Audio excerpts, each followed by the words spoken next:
Salut à tous, alors voilà je fais cette petite vidéo parce que je mets en vente donc mon Touran.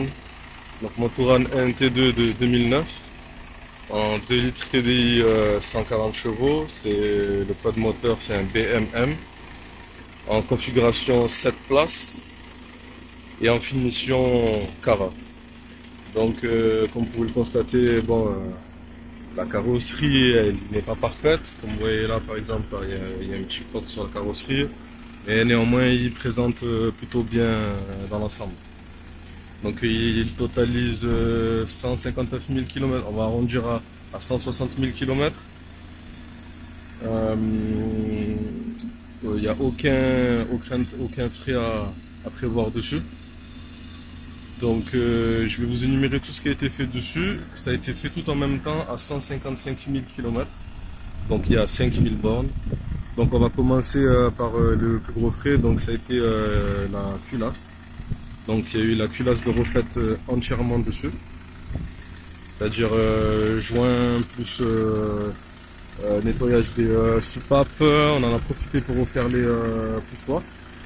Donc là, vous pouvez entendre le moteur qui tourne correctement.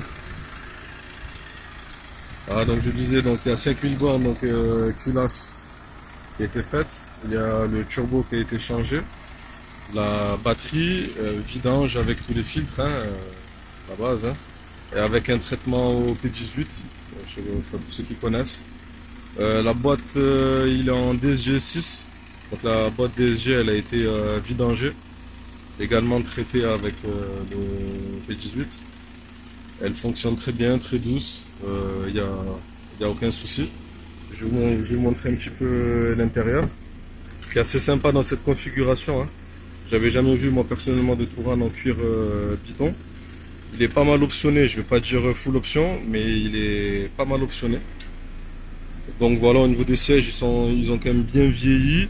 Il y a uniquement au niveau du siège conducteur, là vous voyez, là, ça commence à se découdre. Voilà. Mais sinon, franchement, il n'y a aucun trou.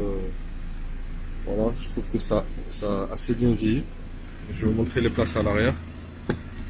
Moi personnellement j'ai 4 enfants. Voilà, donc bon, c'est un peu juste, mais ça reste une bonne familiale quand même. Pour 2-3 enfants, c'est le top. Voilà, je vous montre le coffre. Aussi, il y a l'attache remorque d'origine Volkswagen. Il a aussi l'alarme et la caméra de recul. Bon, désolé, madame qui laisse ses affaires dans le coffre. Donc voilà, c'est bien cette place sur la carte grise aussi. Voilà. Alors maintenant, je vais m'installer à l'intérieur et je vais vous parler un petit peu plus en détail des options qu'a le véhicule. Donc déjà, bon, la clim fonctionne parfaitement. Il n'y a pas besoin de faire de recharge, vous pouvez repartir, faire la route. Donc là, pas de souci. Donc au niveau du kilométrage, donc vous voyez bien là, je suis à 159, donc bon, on arrondit à 160 000 bornes. Donc au niveau des options, on a les feux automatiques, les essuie-glaces automatiques, le régulateur de vitesse. Hop, voilà. On a le volant multifonction avec Bluetooth, téléphone, voilà. Les sièges chauffants à l'avant uniquement, mais c'est déjà pas mal. Alors il y a le toit ouvrant. Alors je l'ai acheté comme ça, malheureusement il ne s'ouvre plus.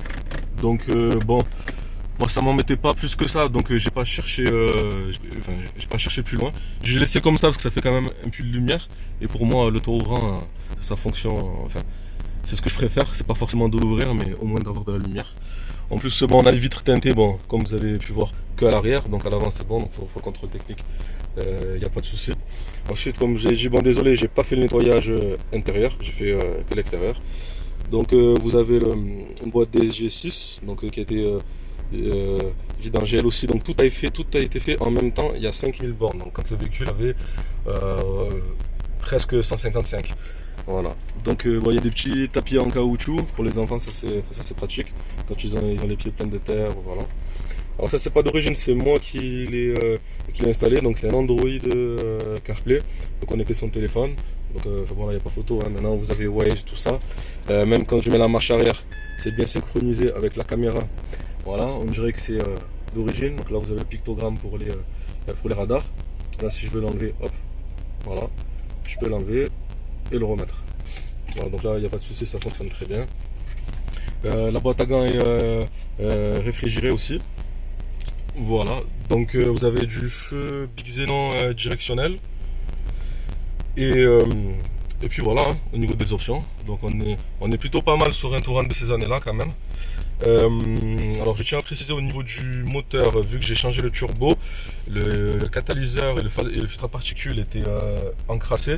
Alors j'en ai profité pour installer un downpipe. Donc pour ceux qui ne savent pas ce que c'est une suppression du catalyseur et du filtre à particules. Sur ce modèle-là, ça fait 2 en 1. Donc maintenant il y a un tube. Donc l'avantage c'est que vous aurez plus de problèmes d'encrassement liés au catalyseur et au filtre à particules. Et au niveau du contrôle technique, ça pose pas de souci. Vous passez sans problème, même les émissions et tout. J'ai pas eu de problème. Je précise, j'ai pas fait d'augmentation de puissance, j'ai pas touché, j'ai voulu garder d'origine, je voulais juste le fiabiliser. Et donc aussi, du coup, j'ai aussi fait une suppression de la vanugère qui a tendance à beaucoup s'encrasser sur le moteur diesel. Donc ça aussi, ça a été fait. Voilà, donc ça a été fait, il y a une suppression mécanique et électronique si vous voulez, au niveau de la gestion moteur, mais sans gain de puissance. Mais malgré tout, juste en enlevant le FAP et le catalyseur, j'ai quand même ressenti un gain de puissance. Enfin, on sent que qu'il respire un petit peu mieux. Voyez, je vais vous montrer quand même au niveau du moteur. Donc le moteur, j'ai fait exprès. Je l'ai pas nettoyé, je l'ai laissé dans son jus, comme on dit. Je veux pas que ça fasse trop brillant, trop clinquant. Je vous laisse l'écouter un petit peu.